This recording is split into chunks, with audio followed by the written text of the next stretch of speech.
I'm a man who believed that I died 20 years ago, and I live like a man who is dead already. I have no fear whatsoever of anybody or anything.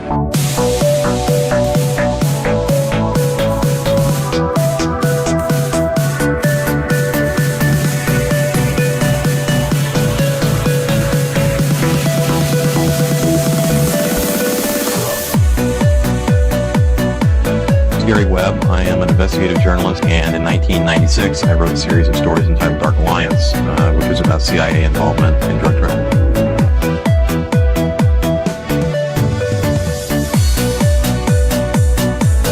I knew a man who once said death smiles at us all. All a man can do is smile back. We've both been skull and bone, the secret society. It's so secret we can't talk about it. What does that mean for America?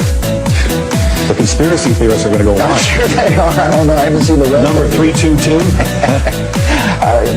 I have duty to report this afternoon that my friend and colleague, Tim Russert, collapsed and died early this afternoon. I may die in this cell tonight or in the arena tomorrow. I am a slave. What possible difference can I make? And no official of my administration, whether his rank is high or low, civilian or military, should interpret my words here tonight as an excuse to censor the news, to stifle dissent, to cover up our mistakes, or to withhold from the press and the public the facts they deserve to know.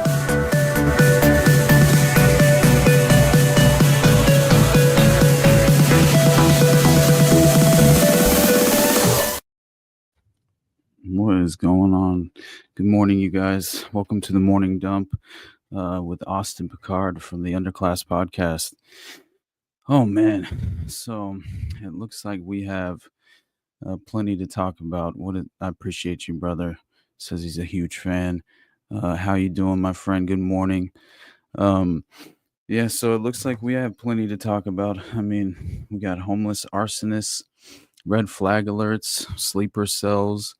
I figure I won't linger too much on the fires, only because we've covered it so much in the past few streams. But still, it's a developing story, so it's something that we kind of have to keep our eyes peeled out for.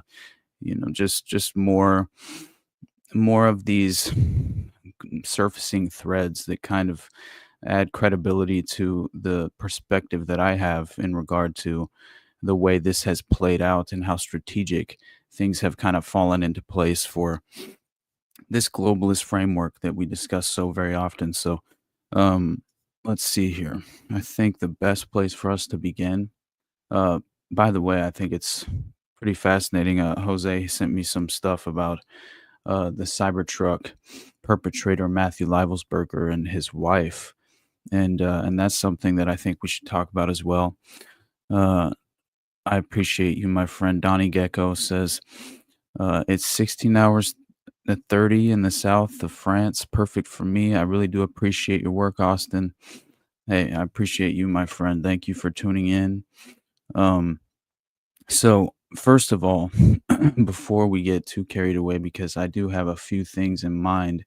One, I think it's fascinating that there was allegedly this very, valuable lithium deposit, which was discovered under California's Salton Sea and could allegedly be a boon for U.S. supply. I had a good friend and patron of the show as well send me an article this morning, and it had caught my eye very, very quickly, almost instantly, when I realized that there was a report about this lithium factor, right, just playing into the California fires. And keep in mind, we're currently, none of these fires are, as far as I think, even the Pacific Palisades fire is not under containment. And so there's about 4 fires, I think, maybe even 5 at this moment, because the auto fire in Ventura, I think, is where it was. I'll look it up in a second because I have some things on that as well, because that seemed to have been started in a homeless encampment of all things. and potentially even a homeless man with I can't remember what he had. It was anyway, I have the article pulled up, but it's again another important thread that's worth pulling on because this just is a sort of recycled tactic that we see too often in regard to these fires out here. And so, but one thing that I just mentioned the lithium deposit aspect of everything. So Newsom, of course, this is very short, but there's a kind of a few different short clips of Newsom sort of leaning into this interesting factor of this sort of land grab idea happening in regard to, of course, the devastated areas, which again that kind of leans very heavily into what we had just recently talked about as far as people who have their homes valued at over $4.5 million. Let's say these are numbers that I've seen circulating, are being offered around $75,000 for the plot of land. um, you know I'm not sure how credible those numbers are, but that's definitely been a few of the figures that I've witnessed. But um, okay, so we saw Newsom's little dance yesterday that was just excruciating to witness.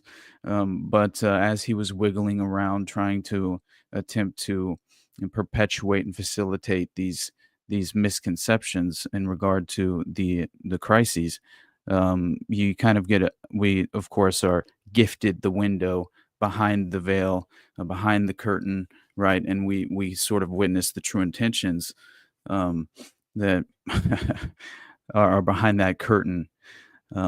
So let's listen into my governor, American Psycho. Let me share the screen here.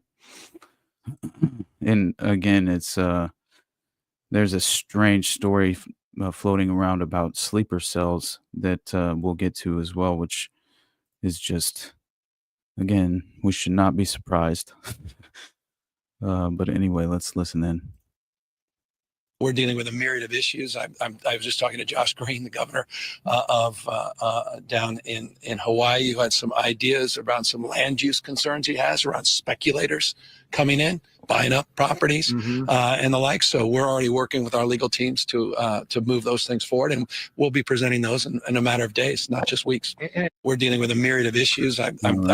Well, there's clearly a plan to profit off of the sort of it's the model of BlackRock Vanguard, right? Which we can go into that at a deeper level, mainly due to when I covered the Committee of 300 and the Club of Rome. I sort of mentioned other self-serving agenda organizations such as the Trilateral Commission and the East India Trading Company, of course, of old, and then the more social engineering prominent organizations such as the Frankfurt School and Tavistock Institute, which, if you've been unaware of the impact and effect and long-term consequences of these strategic methods developed by these very organizations, then yeah, I think you're missing the boat, unfortunately, because it's had such a devastating impact on the psychology of nations, right? The domestic population and their servitude of the elite bureaucratic oligarchy. So um, it's worth mentioning just to very quickly because I don't think I just think it's so important to kind of be aware of how these malignant self-serving organizations sort of operate in modern day as well. And the way that I framed it in the Committee of 300 episode was I sort of began with a modern example when Warren Buffett's business partner, Charlie Munger, told the Financial Times, "I think the world of Larry Fink but I'm not sure I want him to be my emperor, in reference to Fink's leading asset management company selling stock index funds to millions of investors with accumulated assets under management listed at $10 trillion. Only two countries have a higher GDP than BlackRock's accumulated assets under management, and that's China and the United States. So out of all the companies listed on the S&P 500 stock market index tracking the performance of the 500 largest companies listed on the US stock exchange, 88% of those companies' largest shareholder was either BlackRock, State Street, or Vanguard. So BlackRock also conveniently has taken it upon themselves to be a leading proponent of what is called ESG, environmental social governance investing, which is clearly deceptive in its nature, because how many different examples can we point to where companies like ExxonMobil have received top 10 rating for their environmental social governance score, which has been promoted as a strategy developed in order to measure companies' environmental impact in relation to the United Nations Sustainable Development Goals, incorporating, of course, ethical considerations into investment decisions is how they would like us to believe. The intentions are, of course, allegedly pure behind these, vital, I would say, just you realize that these organizations provide the plausible deniability necessary for these elite operators, of course. So, they sort of function hand in hand, joint at the hip, right? Um, however, there seems to be a vital disconnect between ESG and actual environmental impact, leading to many corporations engaging in this strategy of what's been called greenwashing to improve public perception of their brands, while simultaneously propping up another pay-to-play system, acting as an additional barrier to entry for smaller companies.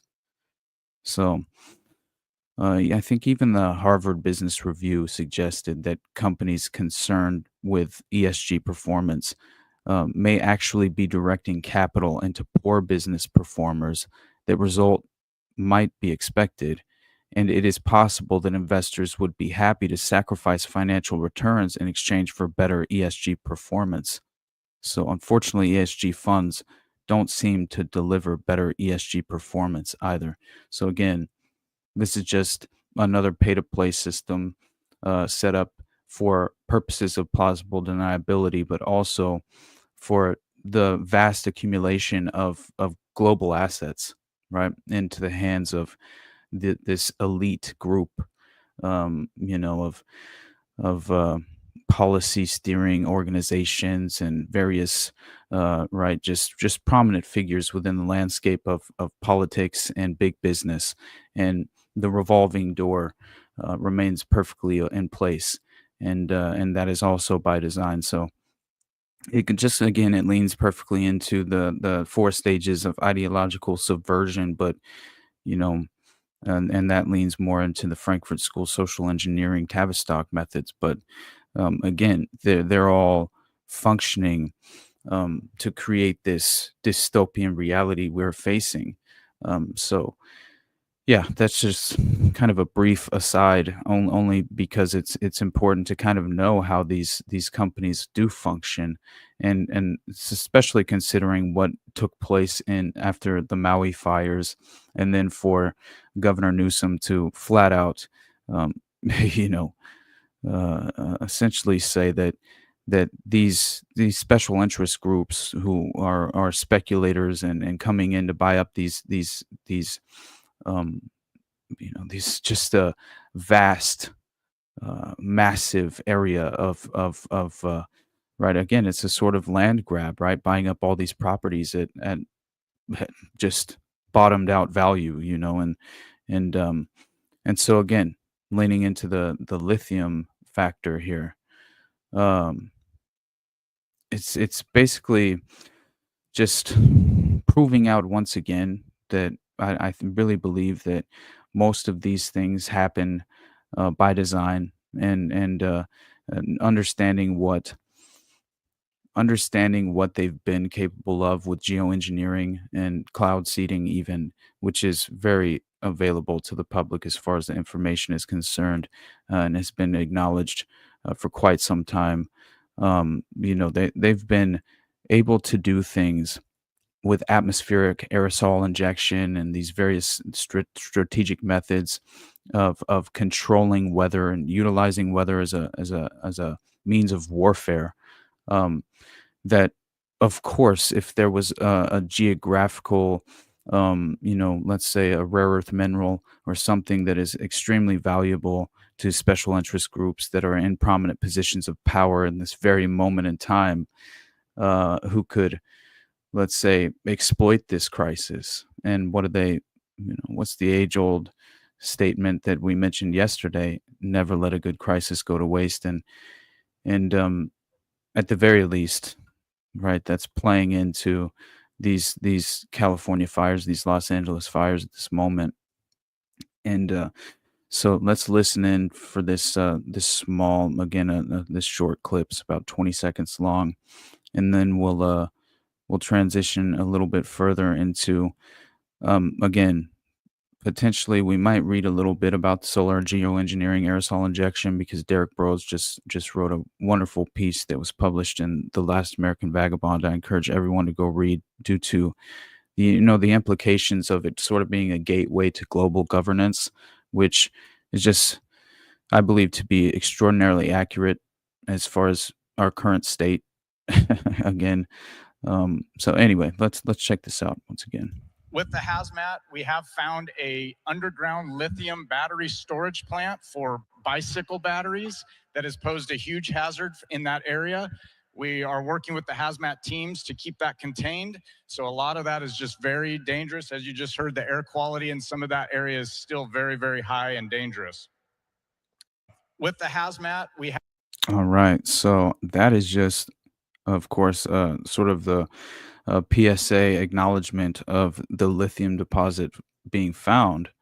Now, this is, I pulled up a short article on this potential, boon for U.S. supply that it was discovered in California as a result of these fires.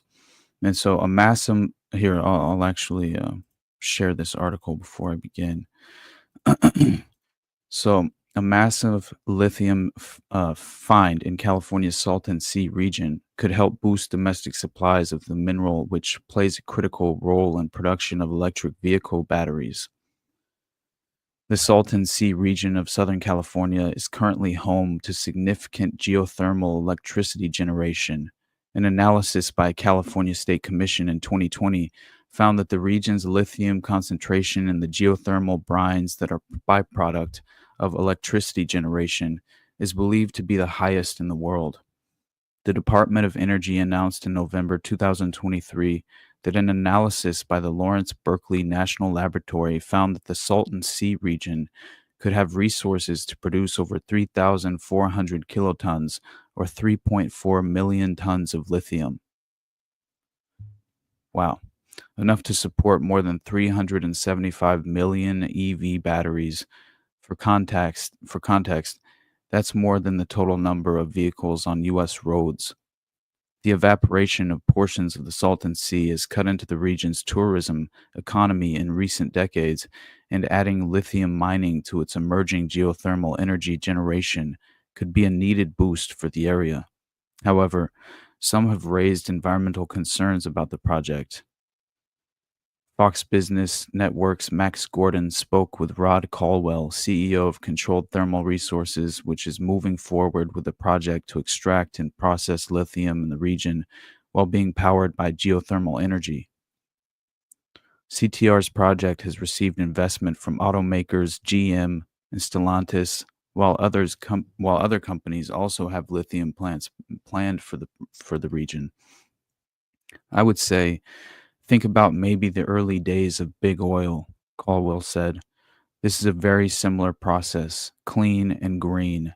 A pair of advocacy groups, Earthworks and I don't know what this, have Civiso del Val, I don't know, have filed a lawsuit to slow down the project to enforce more stringent safeguards regarding the environmental impact in terms of water use and handling hazardous byproducts from lithium production. All right, well, this makes sense, especially considering, you know, the attempted what seems to be the attempted exploitation of again this crisis being leveraged as a pretext for a sort of AI developed infrastructure, right? Where we could replace Los Angeles and the failing infrastructure and the failing, you know, management services that had led to such a tragic crisis and outcome, right? Which they would like to blame on, you know, the human factor, I would think. Um, so again, they sort of, I think that this is potentially playing into the again the great reset 2028 model of the 15-minute smart city replacing. So this is how you replace that infrastructure, right? And so again you can blame it on the human factor and now offer this plausible alternative, which is gaining very much momentum and support and influence, just sort of, you know, with the general public and you know, just the sort of conversation at large playing out politically. This could also play a role within that framework, I believe. So it makes a lot of sense that, you know, again, you see these special interest groups forming around this exploitation of, of the California tragic wildfires, that which of course were started by arson. But anyway, so the legal process playing out surrounding lithium mining in California comes as a recent analysis by the U.S. Geological Survey found that the Smackover Formation in Arkansas could have between 5 million and 19 million tons of lithium reserves. So this stands to, you know, have long-term consequences, no doubt in my mind. So the U.S. currently imports more than 25% of its lithium. A USGS report noted that from 2019 to 2022, U.S. lithium imports came primarily from Argentina, 51%, and Chile, 43%, with notably smaller amounts imported from China, 3%, and Russia, only 2%. Australia's lithium mines were the world's most productive, followed by Chile and China. Per the USGS report, the world's largest lithium reserves were Chile with 9.3 million tons, Australia with 6.2 million tons, Argentina with 3.6 million tons, and China with 3 million tons. And that was according to the January 2024 report.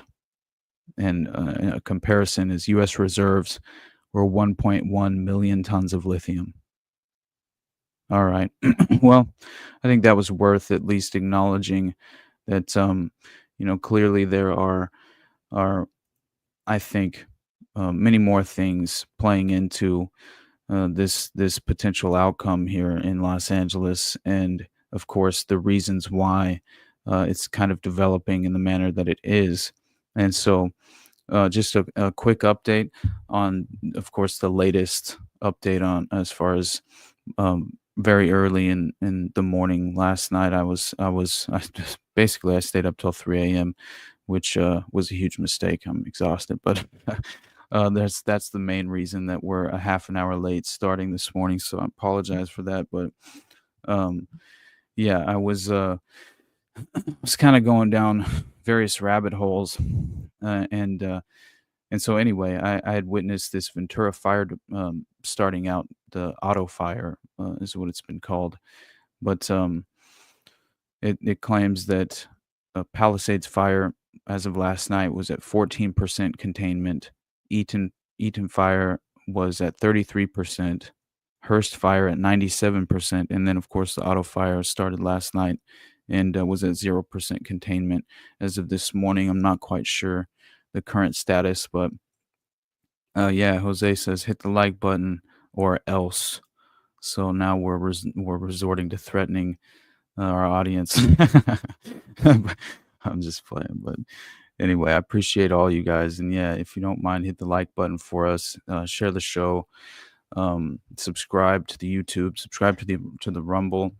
If you don't mind, that'll be very helpful for me, and especially since you gotta consider the fact that this morning is essentially the first live stream that I'm doing, where I'm not streaming to both our YouTubes or Jose's Rumble. So again, it is important just for whenever it's just me and myself, and Jose can't make it to the show, it might end up just going out to my personal platform. So again, that was sort of the model we were considering, and today's the first day of attempting that. So anyway, yeah, beyond that, I guess that's really the main update worth mentioning. But so yeah, we have this auto fire that's, again, it's what I wasn't aware of was this red flag warning, which is in place. And it's this notification from the National Weather Service that indicates that conditions are ideal for wildfires, characterized by low humidity, high winds, and warm temperatures. This warning alerts the public and firefighting agencies to the increased risk of rapidly spreading fires. And it kind of comes at the perfect moment, when they're like the LA Times and NBC Los Angeles, they reported last night about this kind of perfect storm that's generating, or that's forming, leading into, of course, this morning, because they claim that more powerful Santa Ana winds are expected, and that due to, again, this new fire being started just last night, and then the current fires that are still not under containment, it's a little bit worrisome as far as my current position, mainly because you look at the map and it's kind of circling around us, right, and inching more toward the coastline. So it's a very, I'm not sure what the plan is for this upcoming week, but let's hope that these fires do at least come under containment, and there at least some sort of control can. But I don't know. I'm a little bit worried that they have a few more things to achieve in regard to this current tragedy. So let's see. Winds will gain strength Monday when a red flag warning goes into effect for parts of Southern California ahead of a more severe weather warning as 2 large wildfires burn in Los Angeles County. So the red flag conditions return after a weekend when winds diminished, allowing firefighters to increase containment of the Palisades Fire and the Eaton Fire, 2 of the most destructive wildfires on record in California. The fire started January 7th during a powerful Santa Ana windstorm. Let's see, now these evacuation orders have also been placed. And give me a moment. There we go. The LA Times also wrote this article last night, or published this article last night. And it says Weather Service issues its most severe fire warning for parts of LA area as winds pick up. And I'll share this as well as we kind of finish off our story here on the LA fires, just kind of updating you guys, and then also pivoting to kind of outlining these theoretical, speculative, just more the plausible, I would say, strategic implications behind this event is kind of what I'm putting forward, and as far as just putting out on the table here, and only because it's a kind of just, I feel like it's a good opportunity to share my knee-jerk reaction to what is taking place. But anyway, so the claim is, after a brief reprieve, and this is again the LA Times, right? Southern California faces 2 days of dangerous winds that officials fear could expand current fires and spark new ones. So again, this is an expectation of more of this tragic spreading of these very, very devastating wildfires that have already damaged thousands and thousands of valuable homes. So again, it's obviously targeting single family homes as well, which is very strategic. It's a very strategic tactical fire. So anyway, firefighters spent Monday carving containment lines around the Eaton and Palisades fires and finalizing preparations ahead of a windstorm that's expected to hit a swath of the region, including Ventura County, the San Fernando Valley, and part of Los Angeles in the San Gabriel Valley, bringing wind gusts ranging from 45 miles per hour to 70 miles per hour. Officials have been able to make progress over the last few days thanks to an easing of winds, which allowed for an aerial campaign that stopped the Palisades fire from hitting Brentwood and Encino. Authorities hope to be able to keep aircraft up Tuesday, but it's unclear how much the conditions will allow.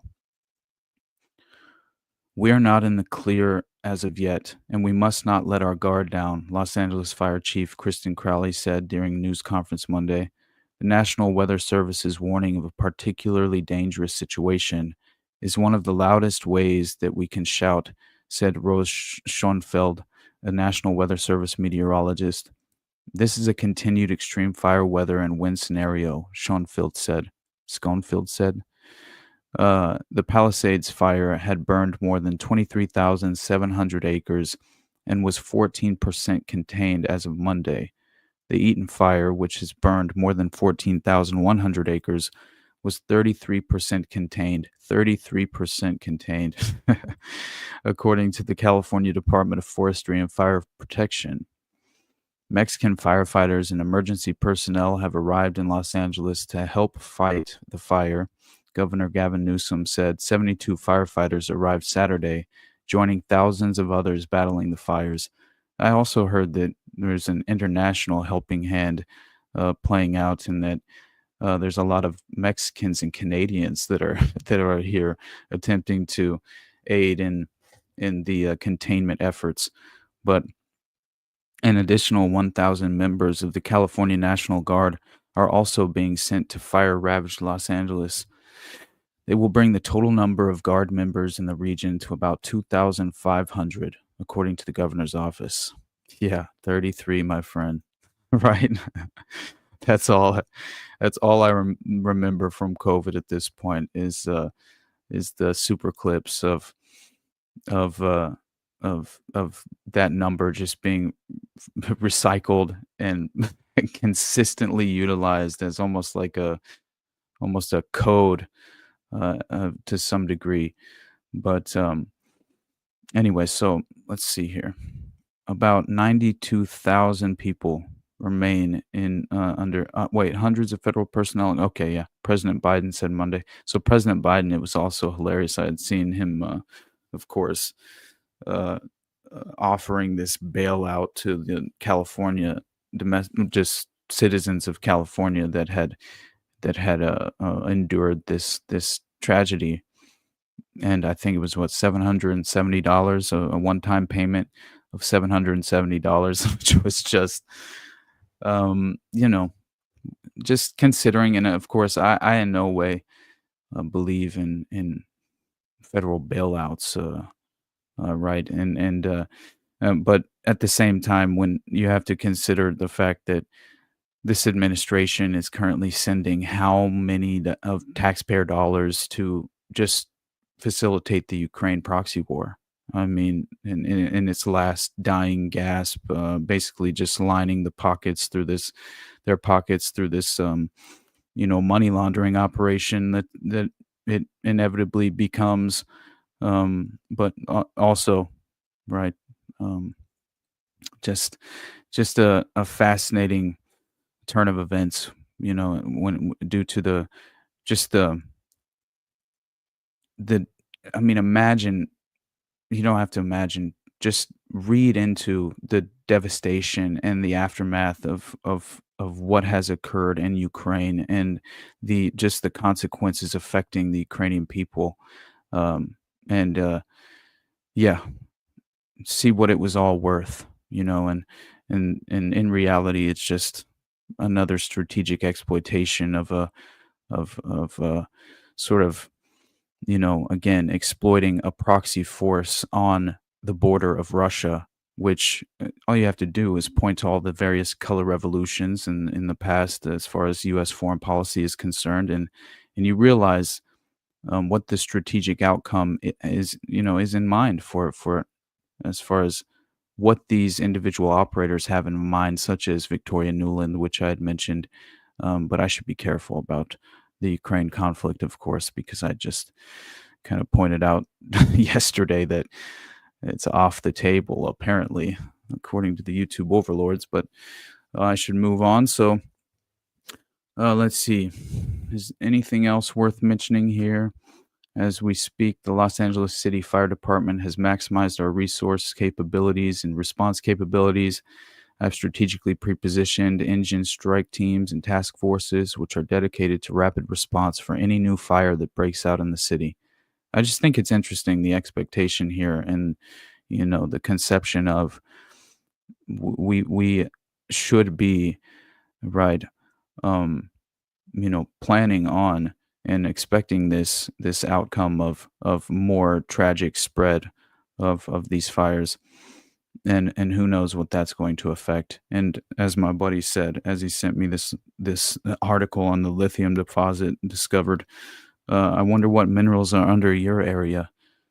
And that's a disturbing question to ask. But so the National Weather Service is predicting close to hurricane force level winds, and so we're making urgent preparations. Los Angeles Mayor Karen Bass said, "My top priority and the top priority of everyone else is to do everything we can to protect lives." So I heard up to 100 miles per hour winds, which is, extraordinary. But again, it's something that's hard for me to imagine is naturally occurring, especially considering this, the strategic outcome of it all. So of course, the new California auto fire that broke out in Ventura County, there are these implications of a homeless man with a blowtorch sparking fresh debate over city's out of control vagrant crisis. And this was an article published yesterday. So let me share this article because I think this is something that, as you hear the debate on the reasons behind these fires occurring, it seems very much undeniable that this debate is just kind of,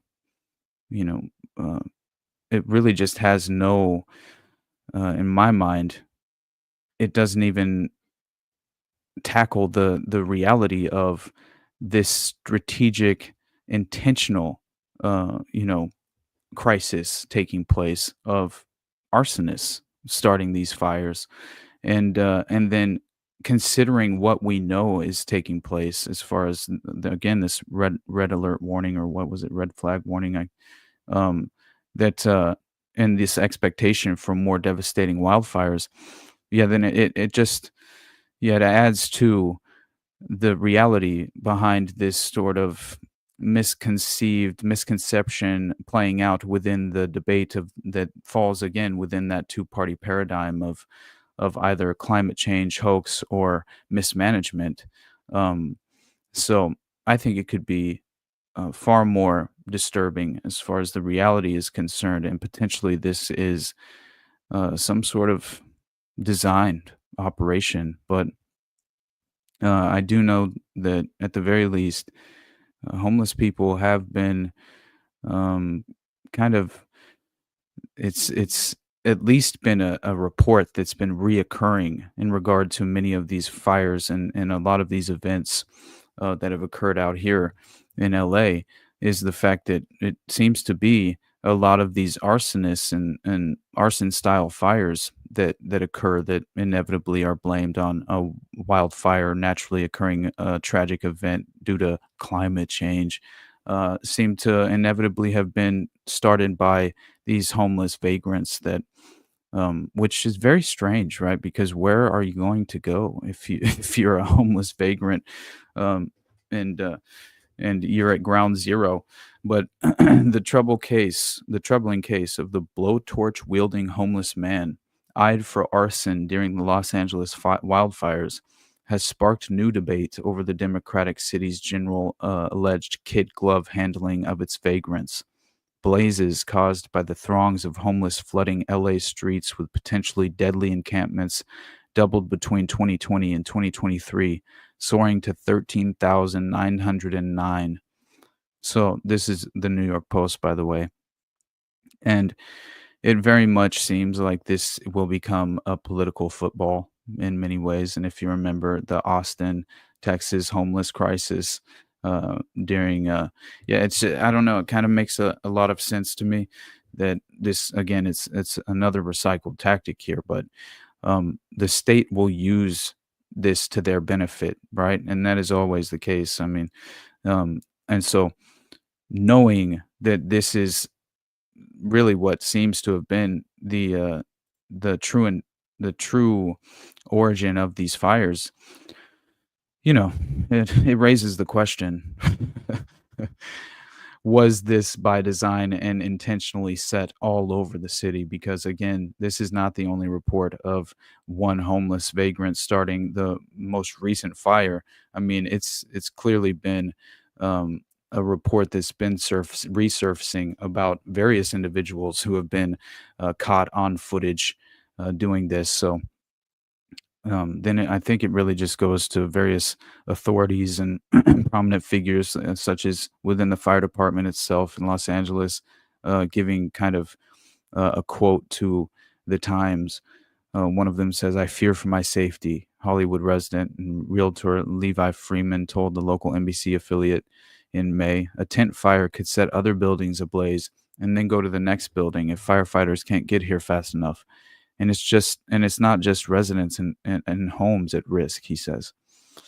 The country's homeless scourge is so serious that the U.S. Supreme Court even issued a ruling on it in June, allowing municipalities to arrest people camping out on the street.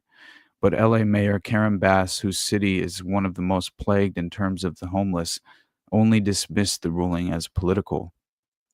Today's decision is not surprising given the makeup of the court, but disappointing nonetheless, Bass said in a statement at the time. The only way to address the crisis is to bring people indoors with housing and supportive services. In the city of Los Angeles, we will continue leading with this approach. But as public sentiment continues to grow against such liberal stances, Bass seems to have started to come around. President-elect Donald Trump has vowed to ban homeless encampments and move vagrants to tent cities. Now, I'm not quite sure what the difference is, except for because I believe that homeless encampments, are they not just basically a different name for a tent city?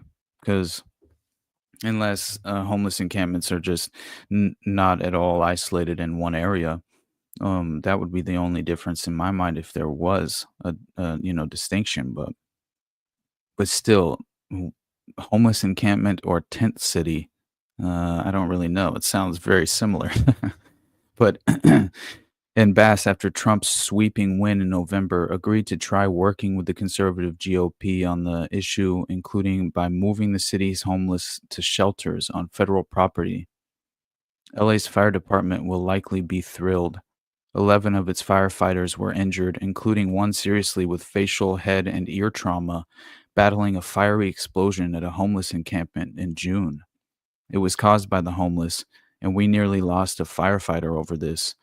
The captain of the LA Fire Department, Eric Scott, told local TV outlet KTLA at the time. I'm asking the city of Los Angeles, where's the outrage for what's happening in the city?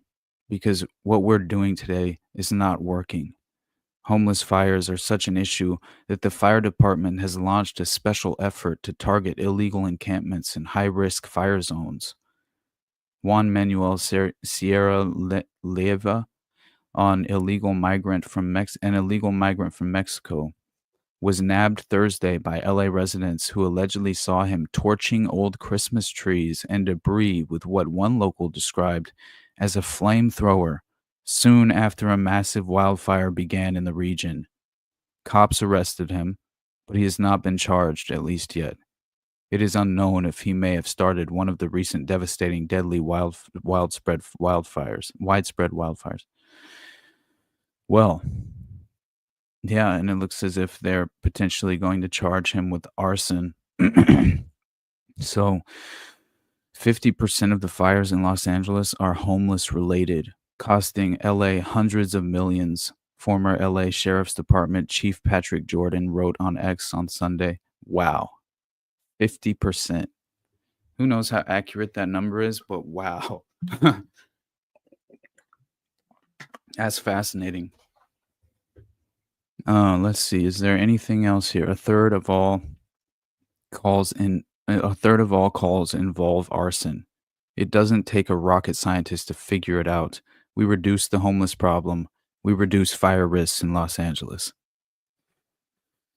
A second man, Ruben Montez, 29, of Baldwin Park, also was nabbed and charged with arson over a small area brush fire on Sunday. This is so crazy to me. So we just have homeless arsonists running around Los Angeles starting these fires. One of them allegedly being an illegal Mexican immigrant. That's of course going to add to the partisan perspective here, and football being tossed around back and forth.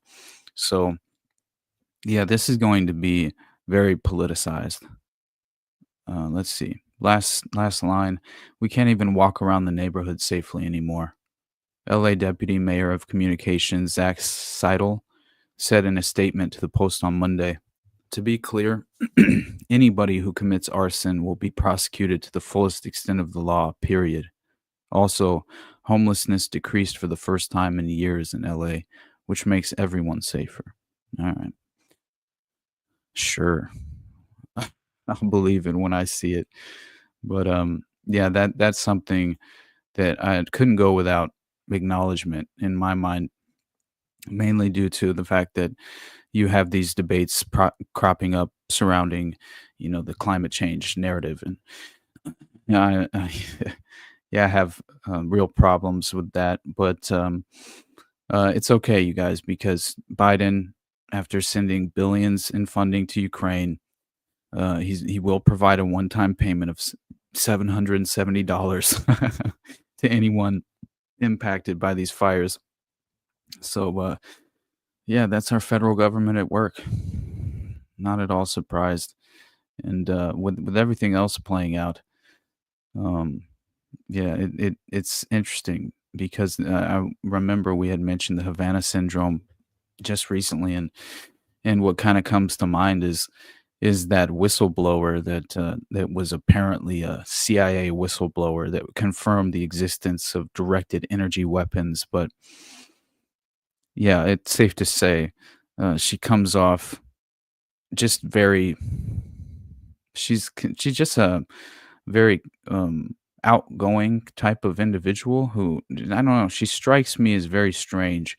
Again, potentially a media operative, kind of sent to infiltrate well, I wouldn't say infiltrate, because of course, just given the opportunity, could lay the groundwork for a misconception for individuals in the public landscape, alternative media, kind of, I would say, that are far more, open and open-minded to kind of this preconceived notion of this possibility, right? So again, it could be in a way some sort of limited hangout, some sort of operational tactic to misdirect individuals such as ourselves, who are always kind of lying in wait, looking for more corroborating evidence that will significantly increase the credibility of some of these speculative theoretical outcomes that we kind of believe to be the case. So, but it's worth at least hearing out, because I had never really listened to this woman at any real length until just recently. But you combine that with another CIA whistleblower confirming the existence of directed energy weapons, but yet also, revealing this more sinister agenda that's attached again at the hip with this rollout that's taking place. And so, just briefly, we should hear out this alleged CIA whistleblower, this woman who's discussing the Havana syndrome and kind of the capability of what the intelligence community has at their disposal, right? And then we'll lead that into this additional whistleblower who kind of provides the more sinister agenda in his revealing of the narrative. So we'll decide which we would prefer to believe and which seems more credible. If not, maybe this woman does have good intentions and was just kind of jumping at an opportunity to have some sort of media personality. But yeah, who knows at this point. But anyway, I'll share this with you as well. Injuries. Your reaction? Thank God they're saying it. Thank God they were brave enough to stand up to the CIA. The Republican House report accuses the intelligence community leadership, the CIA, and the Director of National Intelligence of shaping a politically palatable conclusion. If they're politicizing this, what else are they not telling the president? And that's scary. That's where it becomes like more real. A decade ago, this national security memo confirmed intelligence that about a part. high-powered microwave system weapon that may have the ability to weaken, intimidate, or kill an enemy over time. Nicknamed Havana syndrome after a cluster of cases in Cuba, the mysterious cognitive and neurological symptoms strike diplomatic, intelligence, and military personnel. You were attacked. Yes. You were attacked by an energy weapon. Yes, a directed energy weapon. My ear started hurting. I started having vertigo. The room was spinning. My head started pulsing. Like, it hurt so badly. And I had a ton of pain in my left ear. And my ears started ringing. And I thought I was going to pass out. The official name is Anomalous Health Incidents, or AHIs. The recent congressional report found they have been reported domestically as well as abroad, including Austria, China, Colombia, Georgia, Germany, India, Poland, Russia, and Vietnam. I was serving in Africa, and I experienced an anomalous health incident in my home on a Saturday night, and I heard a weird noise. It was a really weird sound that I'll never forget it. And after about a second or two, I felt it in my feet, kind of like the reverb from a speaker. So you're feeling a I heard a noise, a weird noise, and then I felt it. So what do you think the weapon looks like? I think that there are probably multiple weapons. Yeah, of course there are multiple weapons, but still, the very least, and there's a much longer report, of course, but you can clearly see why the character of the individual is under question. Not quite consider, in my mind, I don't consider her to be any sort of credible source, but still, it's worthwhile acknowledging the fact that, again, they have acknowledged these things existing themselves, right? So let's listen to another CIA whistleblower on directed energy weapons. There's something called like Project Bluebeam. Yeah, good one. What is that? That's lasers, right? Yeah, I can actually talk about that one, but that is it's really bad. But you know, the people that see orbs in the sky, go around and fly faster. UFOs. UFOs. Yeah, there's Navy pilots. There's multiple Navy pilots who talk about they got their they were flying F-18s. These Navy pilots, and one of them's coming in here in 2 weeks. He's Ryan Graves. Okay. He's a Navy pilot flying off the coast of North Carolina, and they got their radar upgraded on their F-18s, and all of a sudden they were seeing these things darting around on their radar. Okay. Don't tell him what I'm about to say and see if he knows about it. Okay. So what we do is we play with our own forces to make sure our trickery will work on the enemy. And those are directed energy weapons of where we do intersecting beams or focus beams into the atmosphere. And notice they're always in the atmosphere to excite the electron orbitals of the oxygen and nitrogen in our atmosphere. And it causes a glow and it causes ionization. That ionization shows up on radar and it's like a cat laser pointer. And we're making planes chase them. That's exactly how they describe these things moving, like laser pointers. Yeah. And so we can do it in 3 space.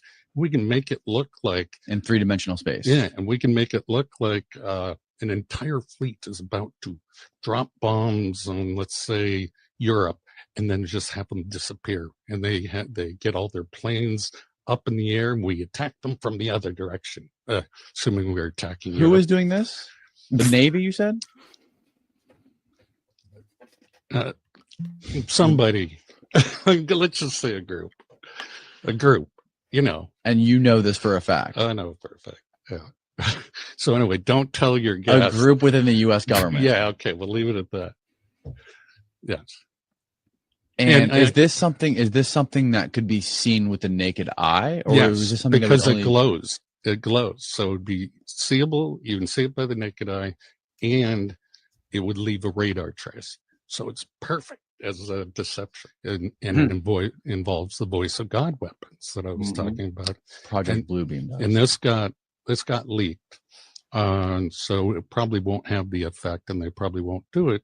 But if you wanted to bring the world together, as President Reagan said in several UN speeches, you would have a common enemy like evil aliens attacking. We forget our differences and we fight against it.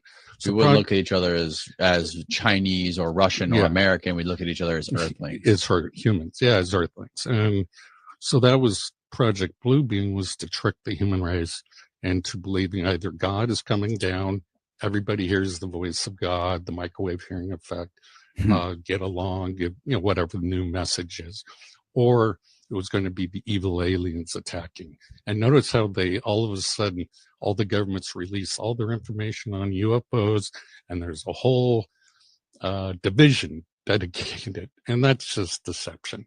It's just, you think it's all deception? I think it's all deception. Really? Yeah. But that's my opinion. I've looked at all the videotapes and that people have given me, and I can explain away each one of them. So apparently, but there's apparently lots of footage and videos and photos that have not been released to the public. Yeah, I haven't seen those, so I can't give. And if you think this is all some sort of psyop, what do you think the ultimate purpose of it is? Distraction against a lot of this human experimentation we're doing. Well, who knows, as far as, again, assessing the credibility of extraordinary claims, right? But we do know about the voice of God technology and the various microwave hearing effects and electromagnetic frequency, that they're just the, again, sophisticated technological ability that has been developed over time is just at a level that is hard to even conceptualize. So, but it is something that should be we should all be very aware of, especially considering the implications and the consequences of such. Just, I mean, what could the outcome be if you enable these technologies as weapons in operational, at an operational standpoint?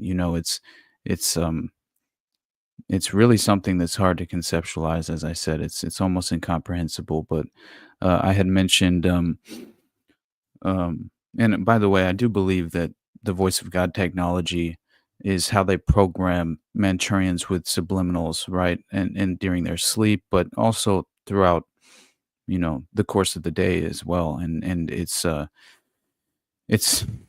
very much been exposed at this point that it is much within the operational, effective technical standpoint, as I mentioned.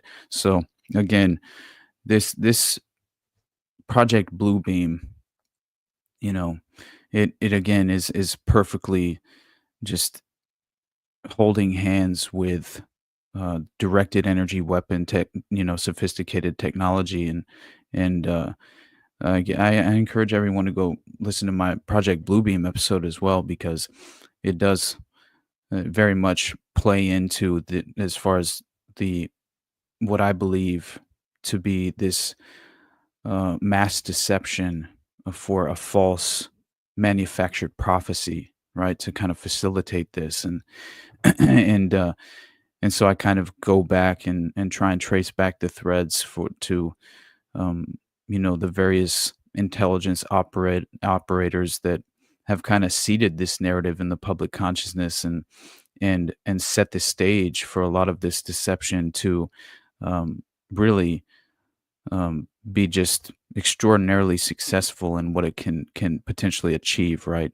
And so we should probably pivot away. Again, I said I would.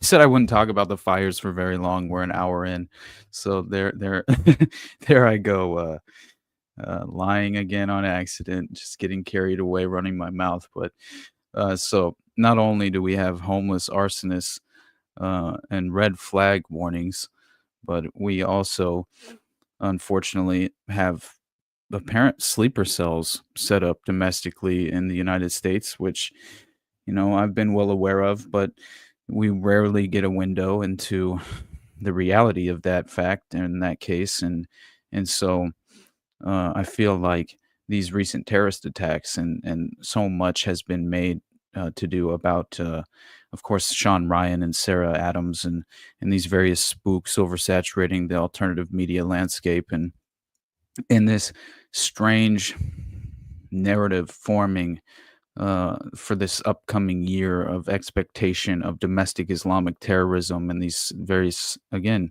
remember what Sarah Adams said, I think that's her name, I'm pretty sure, where she was talking about how these domestic sleeper cells are already, all over the domestic United States, and of course they've been influenced directly by Al Qaeda and ISIS, allegedly, according to these former spooks, and she's a CIA targeter, which I'm still confused as to what that, what exactly that role and career is. I'm not quite sure what a CIA targeter is, but I'm interested to know, exactly what your duties are when you're in that position.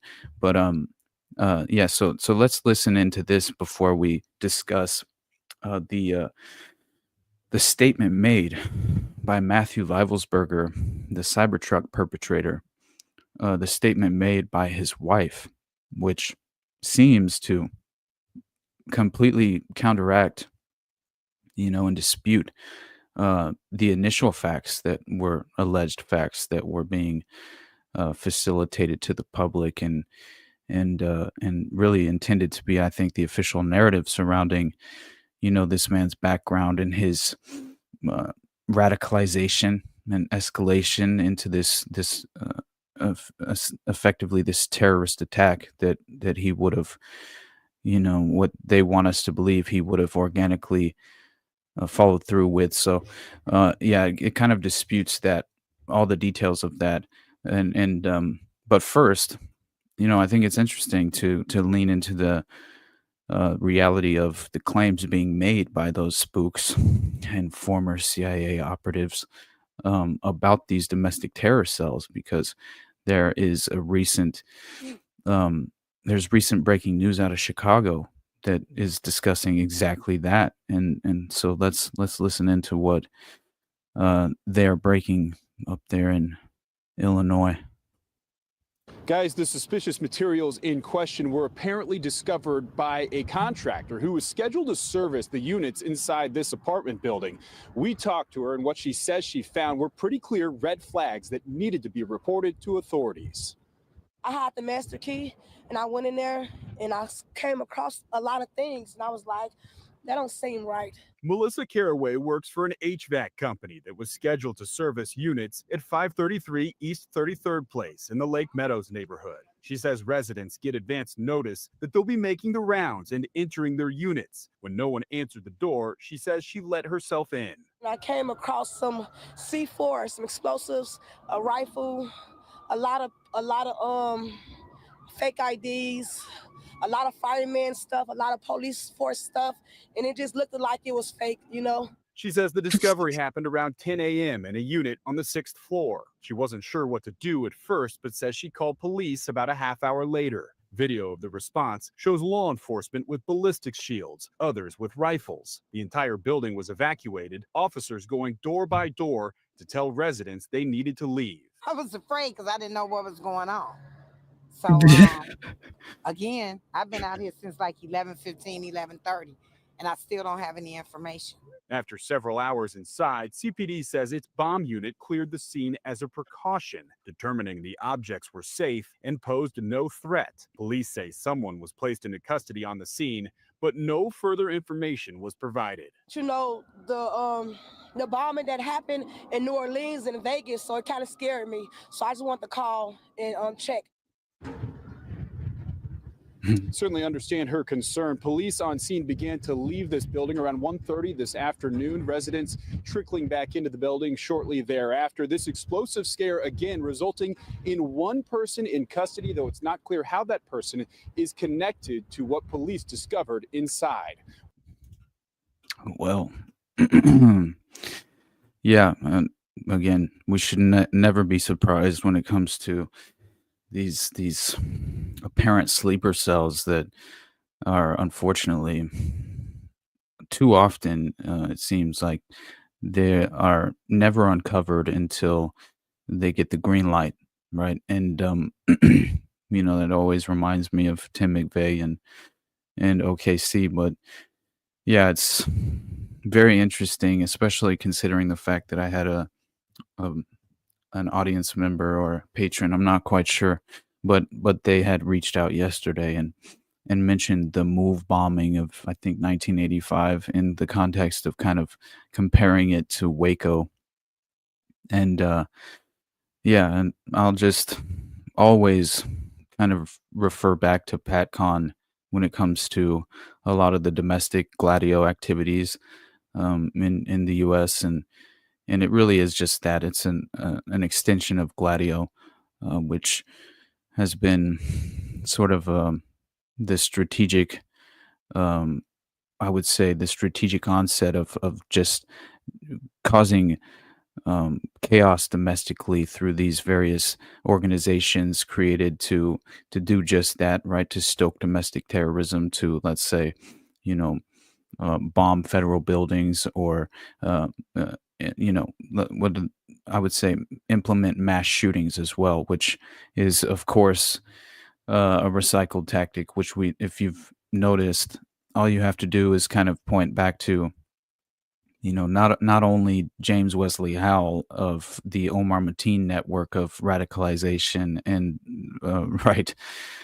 these various mass shooters, even coming forward as whistleblowers after the fact if they weren't inevitably killed, and before federal investigators inserted themselves into the case and really effectively ushered through the cover-up and you know, isolated the individual perpetrators and kept them away from giving any real statements to the press, which is how they also conveniently operate. It's kind of this you know, it's this strategic, just this, again, it's how you strategically cover up these things. So yeah, this is par for the course for domestic Gladio. So not at all shocked that this was discovered, and it kind of does fit perfectly with the notion, as far as this wife of the Cybertruck perpetrator, Matthew Livelsberger, and what she apparently says in the statement, which is it's a very strange statement after listening into it. And Clint Russell, He says, "This is utterly bizarre. The wife of the alleged Vegas bomber just shattered the entire narrative about his possible motives. No marital issues, no paternity concerns, no explanation at all as to why this could have happened." So, thank you so much, my friend. He says, "Glad you're around." PJR says, "Glad you're around, Austin. You have a fantastic sensibility." Thank you so much, buddy. I honestly, all I can say is I thank God for the instinctual reaction to, at least the instinct to kind of reject authority to begin with. I thank God for that instinct, and I've really attempted to, you know, evolve that instinct and kind of exercise those right this perspective as much as I possibly can. And I appreciate you, my friend. I love you too. And but yeah, if we, man, it feels far lonelier, right? If you're sitting around doom scrolling uh in this uh, just absolute demoralized landscape of social media and alternative media, and yeah, it becomes a very isolating, lonely existence unless you have others to bounce these ideas off of, or at least at the very least feel as if you're not alone within the context of these ideas. And so yeah, it's I think one of the most important things is to find worthwhile people to surround yourself with, and attempt to, you know, kind of implement your your ethical foundation into your daily routine. And until that takes place, it's just it is just this path to, degrading and demoralized, just isolation, right? And yeah, I think that's also by design. So, but before we'll play this statement allegedly made by the Cybertruck bomber's wife, but thank you, my friend. I appreciate it. You can sleep as long as you need to. I just appreciate you showing up. I could have slept longer too, honestly, but I got to get up for you East Coast people. Um, so anyway, let's see here. I do have an article pulled up on this wife of the Green Beret speaking out against rumors and lies. Of course, it's a Breitbart article, so we have to remain vigilant. But we'll read through it here in just a moment after we play through this quick clip. Then we'll probably end with this story because we do have Already Dead tonight, which I encourage everybody to tune into Already Dead. I'm sure we'll talk about some of this stuff, but yeah, we have plenty to talk about tonight. I'll tell you that much. So it'll be a good time. And by the way, also suggest various guests that you are interested in us having on the show too, because it's been a little bit too long in between having Sam on and another guest, mainly due to the fact that we haven't asked anyone to come on the show. So we should probably start by doing that. But I've had a couple ideas in the recent couple of days. One of them being former Scotland Yard detective John Wedger. I think would be a phenomenal, just an absolutely brilliant guest to have on. My next presentation topic for myself personally, for the Underclass podcast solo, that will be, without a doubt, I think I'll be doing the Fort Bragg murders and the connections to, what seems to be a ritualized murder, which also kind of, what do they call it? There's a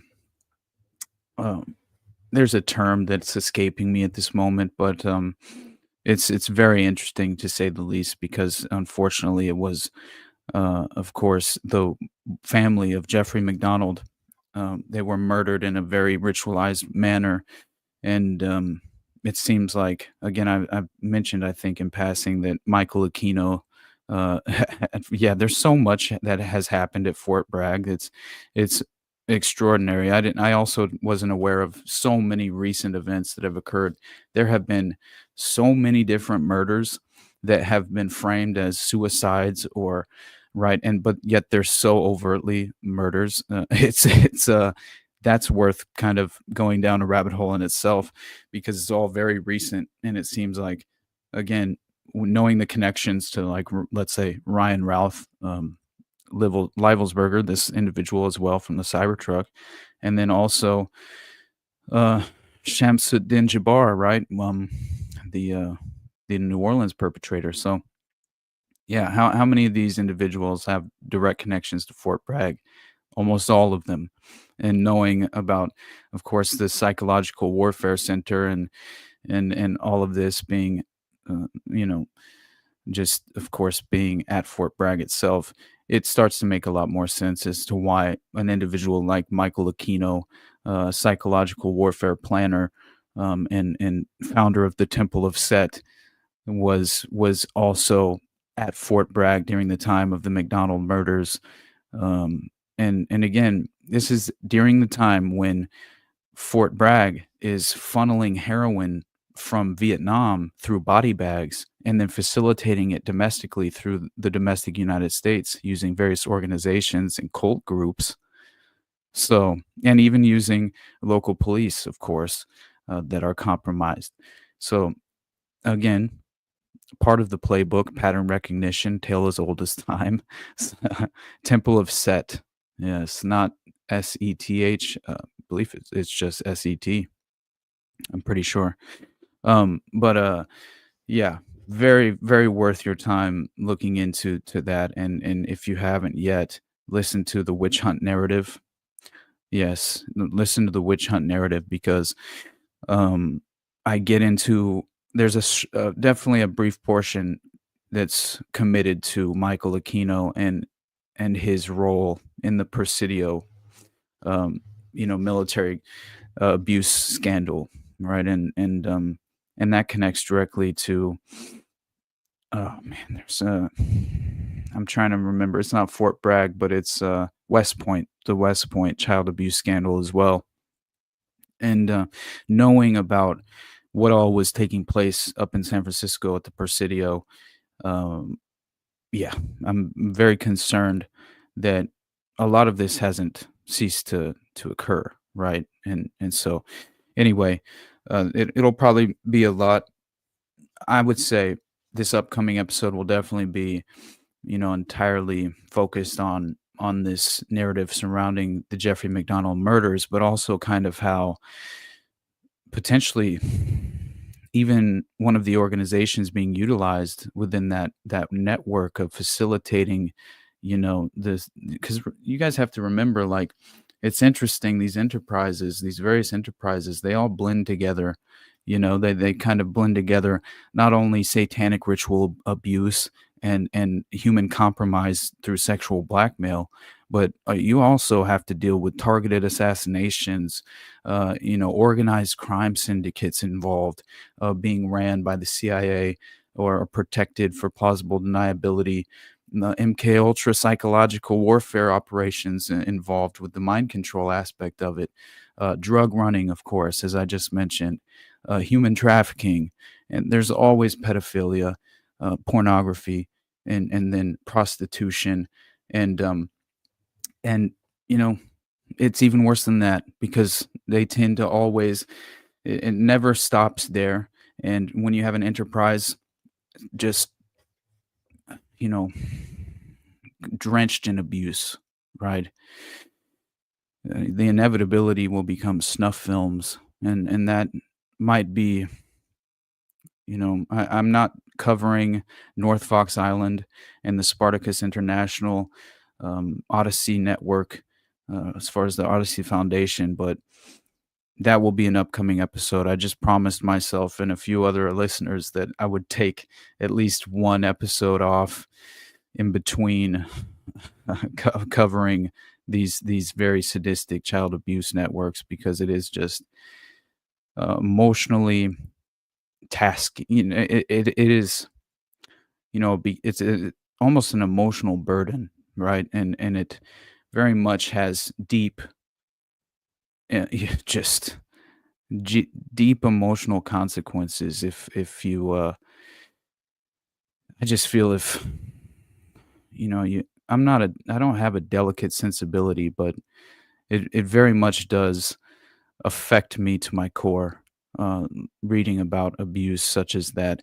And so it is nice to be able to take a little bit of time in between, really going as deeply down the rabbit hole as I do, in regard to that. So it'll be probably this Fort Bragg episode, and then I will most likely cover the North Fox Island network and all the connections to the snuff films. But yeah, but again, this Fort Bragg episode will most likely involve a connection to the Process Church, which I'm looking forward to kind of following that thread as far as I possibly can. So we'll see how it ends up. But I appreciate you guys being patient with me. I've been very busy, and I have an upcoming vacation coming around the corner and within the next week, which I'll announce a little bit. I'll give you guys an official announcement about it'll. I'll be gone for about 7 days, but then I'll be back for definitely we have big plans for this year, so I'm very excited for that. But anyway, let's check this out, and then we'll go ahead and get out of here. But this is worthwhile, no doubt in my mind. The widow of Matthew Livelsberger. I have kept silent until now because I, like her. My name is Jennifer Davis, the widow of Matthew Livelsberger. I have kept silent until now because I, like all of you, have been in a state of pure shock and denial. The only reason that I have decided to break my silence is because I know that I owe it to our daughter.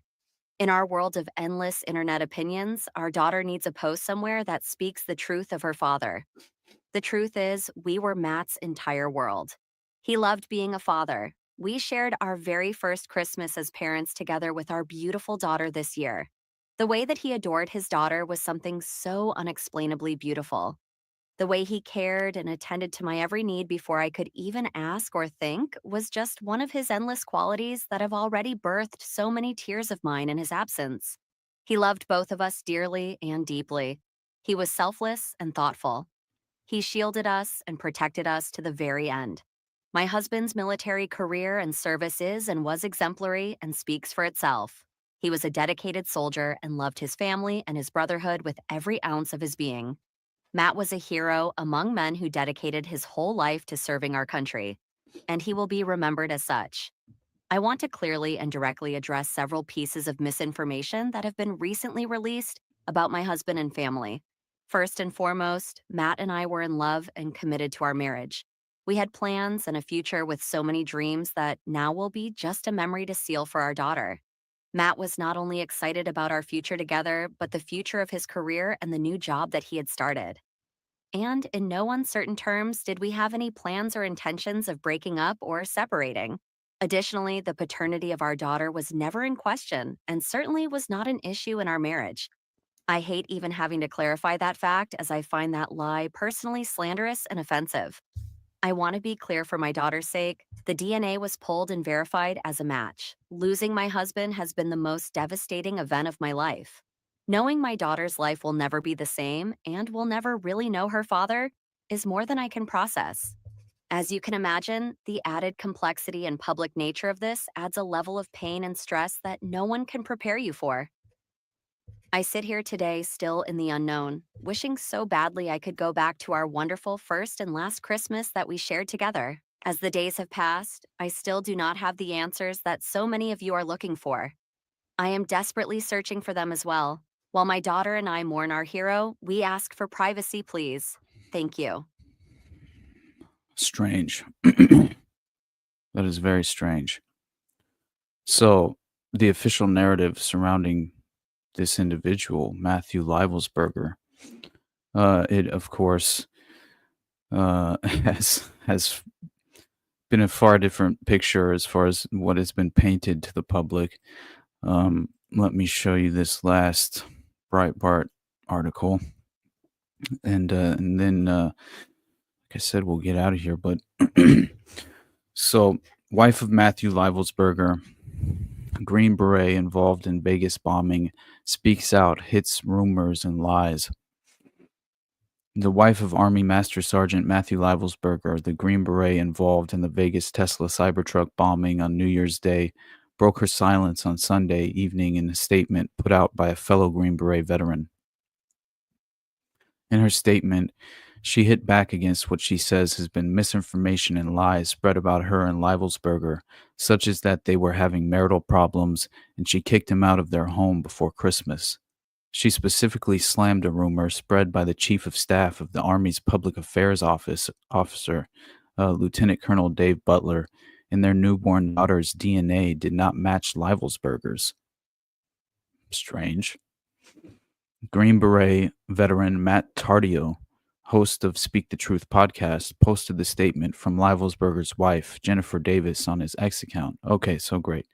This all comes from, yeah, I know, right? AI voice reads press release. Yeah, that's what it seems like to me.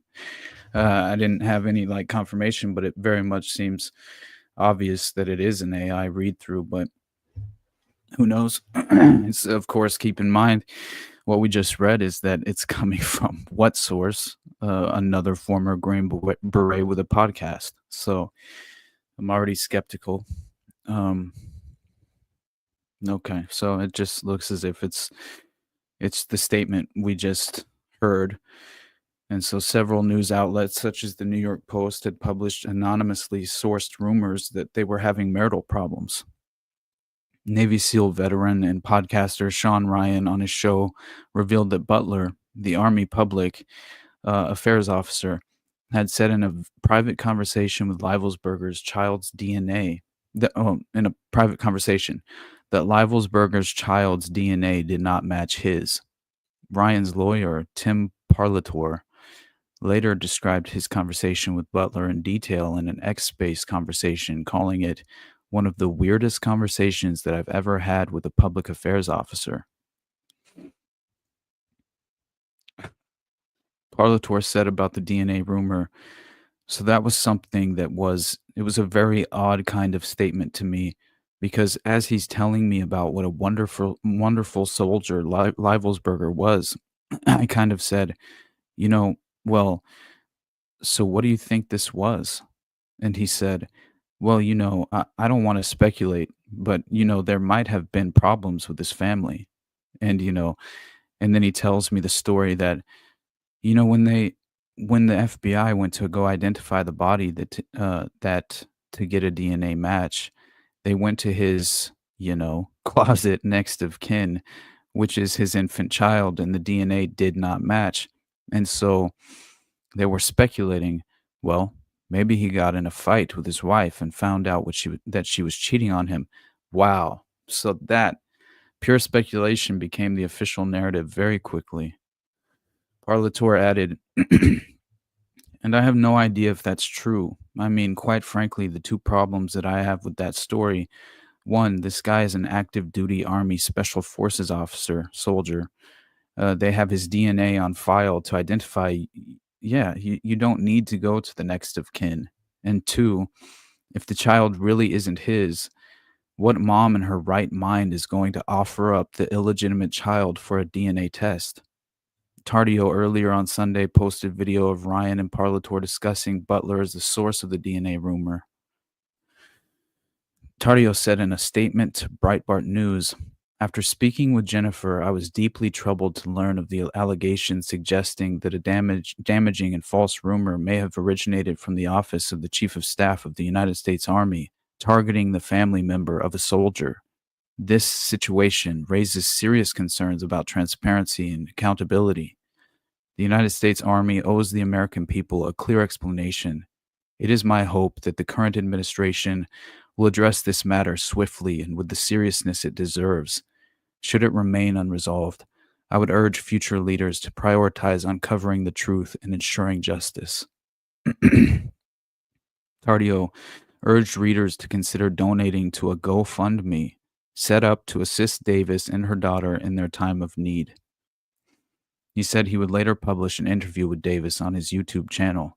She will be allowed to speak her mind and has the final say on its release. Once approved by her, it will be released sometime this week. Mystery surrounding what happened with Leibelsberger has abounded since the January 1st, 2025 incident where a Tesla Cybertruck pulled up to the Trump Hotel in Las Vegas and ignited in flames. Inside the vehicle was Leibelsberger, who Las Vegas and federal officials say shot himself in the mouth before setting the truck ablaze using fuel, fireworks, and birdshot packed in the vehicle's trunk. Army whistleblower and veteran, Sam Shoemate. We know about the manifesto. We know about the alleged drone technology used by U.S. and China and alleged war crimes by the U.S. and Afghanistan that he had witnessed. And then the manifestos that were purportedly on one of Leibelsberger's phones and Leibelsberger's ex-girlfriend. Wow. Alicia Errett has given interviews suggesting that Leibelsberger was suffering from post-traumatic stress disorder and traumatic brain injuries from his previous deployments. All right. So, however, there are many questions still unanswered, such as how Leibelsberger was able to shoot himself and then ignite the truck, and whether there were others who involved. His wife's statements, which disputes the narratives put out by authorities and anonymous sources, will further raise questions. Absolutely, it does. All right, guys. I think that's probably going to do it for this morning's stream, but it's safe to say we have plenty more to talk about. So tune in tonight to Already Dead at 9:30 Eastern time, and we'll definitely have a good time. We'll go into a bunch of different things, and you're welcome, my friend. I appreciate you. And if you guys tune in tonight, give us a call, man. Call in, join the conversation. Even if you just want to say something really quickly, or you have any questions at all about any content or whatever the question is, just join us, man. We're always looking forward to talking with you guys and engaging more with the patrons. So, and then if you are a patron, like I said, 9:30 Eastern time. And you're welcome, brother. I appreciate you. And so 9:30 Eastern time, 6:30 Pacific. And we usually about 45 minutes in, Jose and I start taking calls, and we let any of the patrons who will send out the link to the StreamYard here in the next couple hours. And any of the patrons, of course, can join us live on the show and be a talking head alongside us. And who knows where the conversation will go, as always. But thank you guys so much for everything. I appreciate all my patrons and anyone who engages with my content. I can't thank you guys enough. It means the world to me. So you guys know, just follow me at the Underclass Podcast.